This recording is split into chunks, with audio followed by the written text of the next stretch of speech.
Salut les footeux et bienvenue pour une nouvelle vidéo où on va s'intéresser aux Coupes d'Europe, Ligue des Champions, Ligue Europa. On profite un petit peu de ce décor des derniers jours d'été. Et oui, l'automne va arriver et la reprise des Coupes d'Europe, c'est cool, mais ça signifie que bientôt l'été est fini. Alors profitez de vos derniers jours de vacances. Bonne rentrée à ceux qui sont rentrés. J'espère que ça se passe bien pour vous. Et puis c'est parti, on va s'intéresser aux clubs français puisqu'il y a déjà des vidéos qui ont été faites.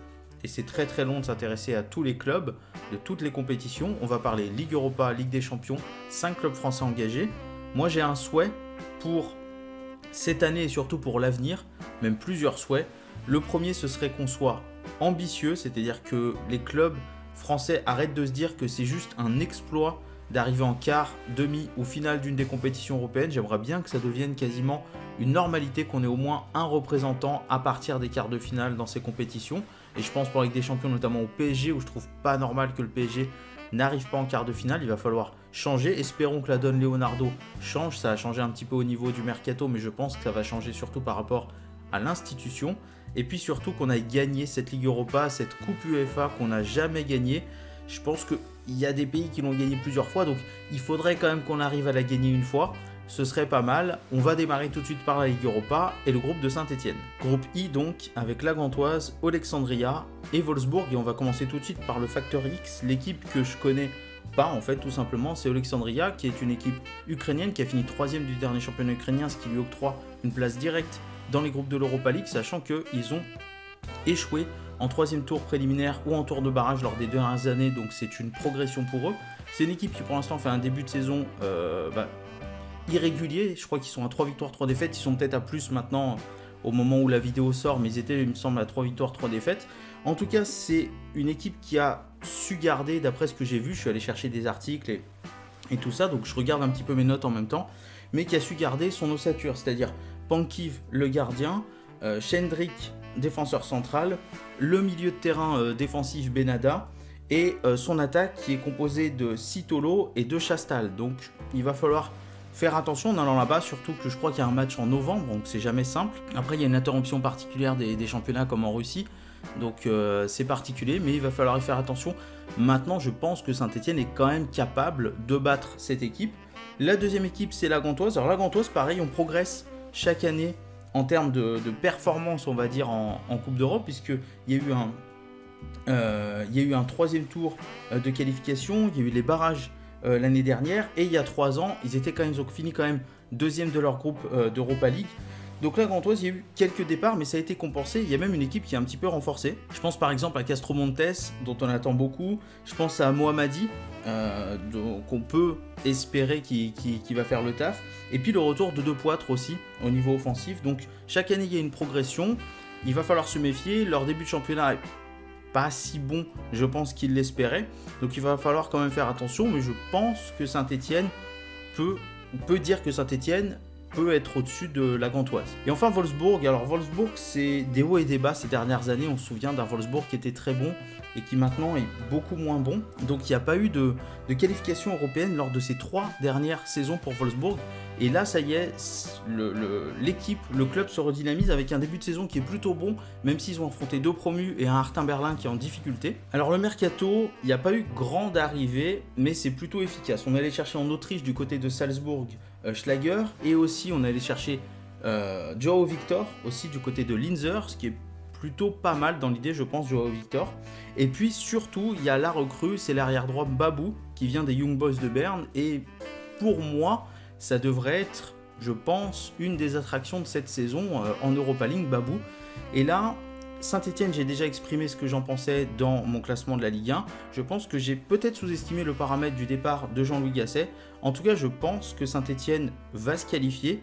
Pourquoi pas finir premier? Donc, je mettrais peut-être Wolfsburg premier, Saint-Etienne deuxième, la Gantoise troisième et Alexandria quatrième. Passons au groupe de Rennes, avec Cluj, la Lazio et Celtic Glasgow. Et on va commencer à parler de Cluj, une équipe roumaine qu'on connaît de nom, enfin que je connais de nom, mais que je connais pas trop au niveau du terrain, où j'ai pas vu de match, donc je suis allé pareil me renseigner un petit peu.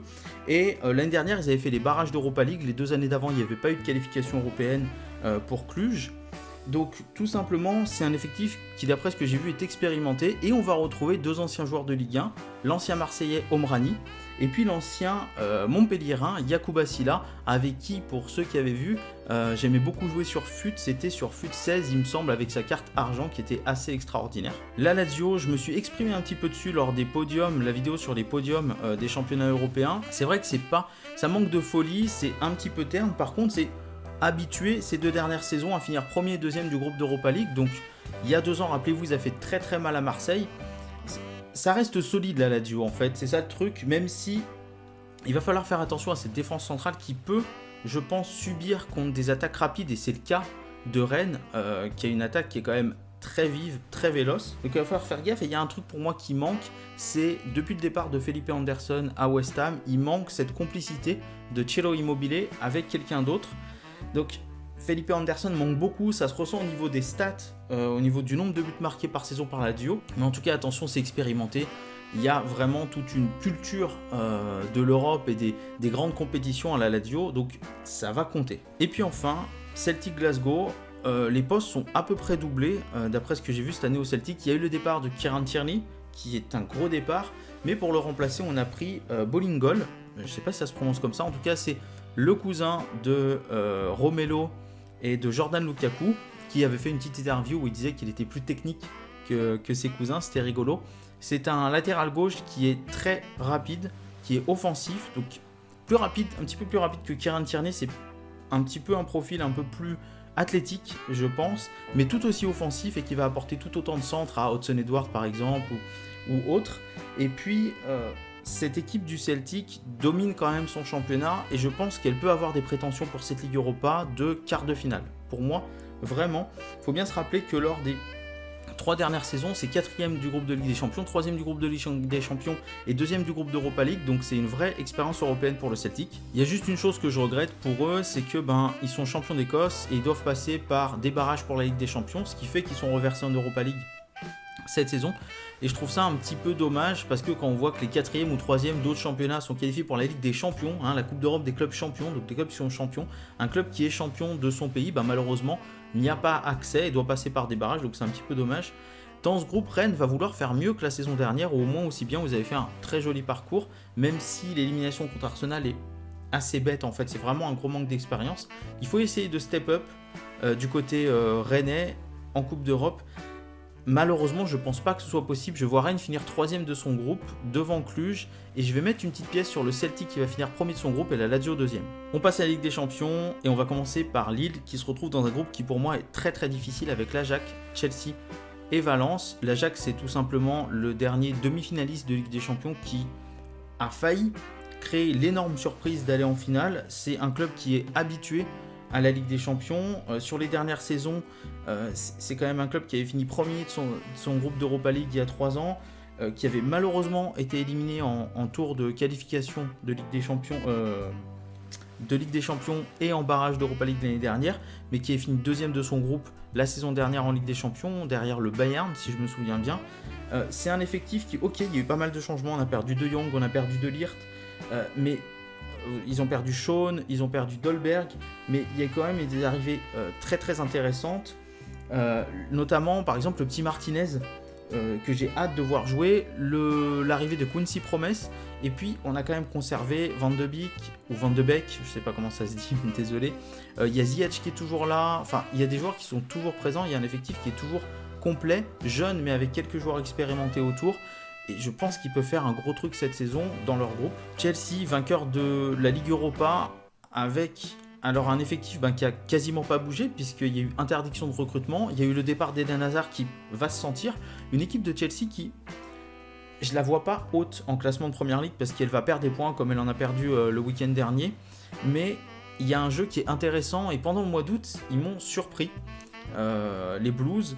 Honnêtement, je m'attendais pas à une qualité de jeu aussi bonne, donc il va falloir continuer à progresser comme ça va pas être simple cette année, mais je pense qu'il y a quelque chose à jouer pour la qualif, aller loin en Ligue des Champions, j'ai des doutes, je pense que ça va être trop fort en face, mais ça va être un adversaire de grande qualité pour les Lillois. Et puis Valence qui a un effectif qui pour moi est très solide au milieu, on l'a vu avec la très très bonne saison de Kondogbia par exemple, qui a une attaque qui est très rapide, qui peut faire très mal, mais le gros problème pour moi de Valence, c'est sa défense, et notamment par rapport à Lille, c'est-à-dire que Lille a une attaque qui, ça va vite, ça percute, ça part fort, c'est audacieux.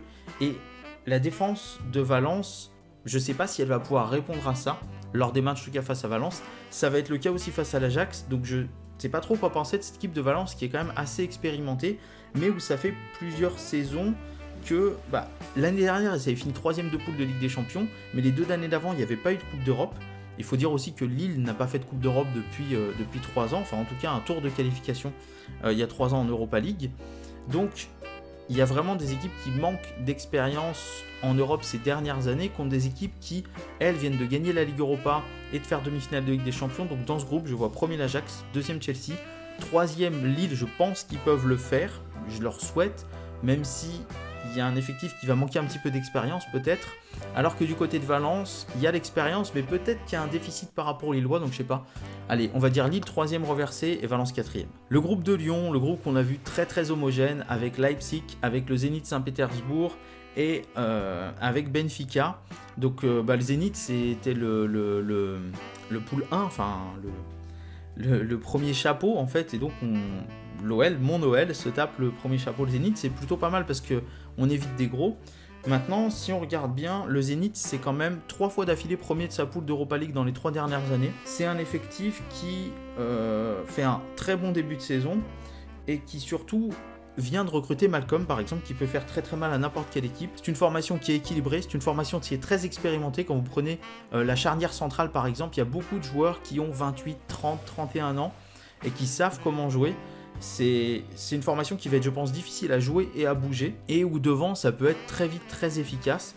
Donc attention quand même au Zénith, vraiment ce groupe est très très homogène. Ensuite on va parler de Benfica qui a perdu Joao Félix, qui en dehors du match qui a été très difficile pour eux, on a vu qu'ils étaient en dessous de Porto quand même dans la défaite 2-0. Sinon ils sont quand même tapés Braga par exemple 4-0, Braga qui fait pas un très bon début de saison, mais quand même ils font un parcours sans faute pour le moment, à part cette défaite contre Porto. En tout cas, il y a un effectif qui reste plutôt conséquent à Benfica. Et puis, il y a surtout cette ambiance qu'on retrouve à l'Estadio de la Luz qui est incroyable, cette ferveur pour cette équipe de Benfica. Et puis, on voit que sur les dernières saisons, c'est toujours des qualifs en Ligue des Champions et ça finit 2, 4 et 3e de son groupe. Donc Benfica, c'est vraiment une équipe qui est habituée à la Ligue des Champions. Leipzig enfin, Leipzig pour moi, ça fait partie des équipes allemandes qui montent en puissance depuis plusieurs saisons. Il y a 3 ans, il n'y avait pas de Coupe d'Europe à Leipzig. Il faut rappeler que c'est un club qui est jeune, qui a 10 ans ou un peu plus de 10 ans, je crois, quelque chose comme ça. C'est 2009 si je ne me trompe pas, je ne me rappelle plus exactement. Il y a 2 ans, on faisait 3e de sa poule en Ligue des Champions. L'année dernière, faisait 3e de sa poule d'Europa League. Et je pense que ça va monter en puissance en fait. On les avait vus lors du parcours de l'OM, même s'ils avaient perdu, ça avait été très compliqué pour l'Olympique de Marseille. Et puis c'est un effectif dont j'ai déjà parlé dans ma vidéo sur les championnats européens avec le podium. Je les vois sur le podium de Bundesliga. C'est un effectif qui s'est renforcé, qui n'a pas perdu à part Bruma. C'est un coach ambitieux puisqu'il faut se rappeler que c'est l'ancien coach de Francfort qui est à la tête. Donc c'est vraiment très très fort et pour moi c'est le favori du groupe. Lyon, j'en ai parlé pour mon classement de Ligue 1. On a 4 clubs qui sont habitués à la Coupe d'Europe. Ça va être très dur. Alors, je suis supporter lyonnais, je vais prendre un petit peu parti et je vais dire que Lyon répond présent dans les grandes rencontres, même si c'est le cas aussi, par exemple, de Benfica. Enfin bon, voilà. Donc, je vais mettre Leipzig premier, Lyon 2e, Benfica 3e et le Zénith 4e, mais ça va être très très compliqué. Et on va finir la vidéo par le groupe du PSG qui est accompagné du Real Madrid, du Club Bruges et de Galatasaray. Alors, Galatasaray, on l'a vu dans une vidéo qui vient d'accueillir ses joueurs, notamment Falcao, avec une ferveur incroyable. Quand tu vois ça, tu peux que dire que quand tu arrives dans ces conditions-là à Galatasaray, tu es investi d'une mission. Il y a une passion qui déborde, tu peux pas faire autrement que d'être investi d'une mission et t'impliquer à 100% dans le projet, dans ce qui va se faire. Il y a 3 ans, il y avait une suspension européenne, Galatasaray. Il y a 2 ans, ils avaient échoué en tour de qualification d'Europa League. Et l'année dernière, ils avaient fini 3e de leur groupe de Ligue des Champions, donc c'est un club sur lequel on peut compter. Attention, la donne a un petit peu changé en Turquie, c'est vrai qu'il y a quelques clubs qui sont arrivés, qu'on a vu sur le devant de la scène, qu'on ne voyait pas avant, donc en Turquie le championnat est un petit peu plus compliqué. Maintenant Galatasaray, c'est un effectif qui est très expérimenté, notamment avec la recrue de Falcao, l'arrivée d'Enzonzi, Ryan Babel qui vient, donc, et le début de championnat qui est pas top, mais qui est sur la pente ascendante. Alors le Club Bruges, c'est assez compliqué, c'est très irrégulier pour moi. le début de saison est pas top par rapport à la saison dernière où on les attendait bien. Enfin, d'une saison à l'autre, ça varie. Il faut dire que l'effectif a baissé, ils ont perdu quelques joueurs importants. Mais en Coupe d'Europe, on voit que le Club Bruges est un petit peu habitué à la Ligue des Champions, puisqu'il y a 3 ans, ils faisaient 4ème de leur groupe. L'année dernière, ils faisaient 3ème de leur groupe. Ils avaient échoué en 3ème tour de qualification il y a 2 ans. Donc, c'est pas un danger réel pour le PSG. C'est juste une équipe qu'il faut prendre en sérieux. Un petit peu comme il y avait eu... comme des équipes qu'on voyait comme le Slavia, avec peut-être une ferveur qui est moindre. Mais il faut juste être concentré à fond. Et je pense pas que le Club Bruges... Il y a quelques jeunes qui pourraient donner de bonnes choses, mais je pense pas que le Club Bruges puisse accrocher quoi que ce soit dans ce groupe de Ligue des Champions, même par rapport à Galatasaray, par rapport à l'expérience, ça va être très très compliqué, je pense. Et on va finir par le Real. Le Real qui, j'en ai parlé dans ma vidéo pour les championnats européens. Il y a quand même, Eden Hazard qui est blessé, qui va revenir là au cours de Ligue des Champions. Eder Militao, la recrue. Enfin, il y a quelques recrues qui sont franchement plus qu'intéressantes. Il y a un effectif qui est gros. J'avais écouté la vidéo de Willou où il parlait du Real et du problème du milieu de terrain. Je suis assez d'accord avec ça, c'est-à-dire que Modric, Kroos, ça a été très très bon, ça a été excellent. Maintenant, est-ce que ça l'est toujours autant, surtout face à d'autres équipes avec des milieux de terrain qui vont faire face et qui eux sont sur la pente ascendante alors qu'on parle de pente descendante? J'en suis pas sûr. Il y a quelques choix au Real qui sont particuliers, mais bon, ça incombe à la politique interne du club en termes de conservation ou pas de jeunes joueurs. Ça a pu être le cas au PSG là avec le FPF. La grande question, c'est qui va se disputer, qui va finir premier du groupe, puisque je pense que Galatasaray va finir 3ème et le Club Bruges 4ème. Qui va finir premier du groupe? Je pense que le PSG, alors il va falloir voir comment on va utiliser Neymar, puisque Neymar reste, je vois mal Tourelle blacklisté Neymar, surtout vu ce qu'il peut apporter. Au premier match, il me semble que le PSG accueille le Real. Alors ils vont pas au Real, ils accueillent le Real. C'est sûr qu'il va manquer, je crois, Cavani, Mbappé. Est-ce que Neymar sera là? Je sais pas du tout. Mais je pense que cette année, avec les recrues qu'ils ont fait, c'est cohérent. Le PSG a de quoi vraiment prendre le dessus sur le Real, même si ça reste toujours un gros effectif. Mais je pense que l'effectif du PSG est vraiment pléthorique. Et il y a vraiment des doublons à tous les postes et ça a été bien réfléchi. Et chaque joueur du PSG, là, si on compte un groupe de 18-20 joueurs, je pense que chaque joueur du PSG est prêt au jour d'aujourd'hui à jouer la Ligue des Champions. En tout cas, une poule de Ligue des Champions. Le PSG, c'est quand même premier, deuxième de son groupe. Le Real, c'est premier, deuxième. Je vois le PSG premier, le Real deuxième, Galatasaray troisième et Bruges quatrième. Donc voilà, la vidéo a duré assez de temps comme ça, surtout que là je l'enregistre, il est 14h passé, c'est pendant ma pause entre midi et 2. Voilà, je vais faire le montage ce soir, on est actuellement vendredi, je vais vous la sortir dimanche, on est dimanche 10h quand vous regardez la vidéo, j'espère que vous regardez la vidéo dimanche à 10h. Enfin voilà, si jamais je vous prépare des petits trucs pour la sortie de FM20, je vais sûrement vous faire des résumés de ce qu'on fait en live sur Twitch, donc n'hésitez pas. Le lien Twitch est dans la description si vous aimez bien Football Manager. Et puis si la vidéo vous plaît, n'hésitez pas à la partager. Allez voir quelques pubs sur Utip, ça me soutient financièrement. C'est vraiment un bel apport, surtout vu le projet d'ordinateur que où je veux changer des pièces ou changer, on verra tout ça. Et puis n'hésitez pas à vous abonner, bien entendu, pour qu'on soit de plus en plus nombreux, encore plus nombreux, et que mon foot à moi soit encore plus notre foot à nous.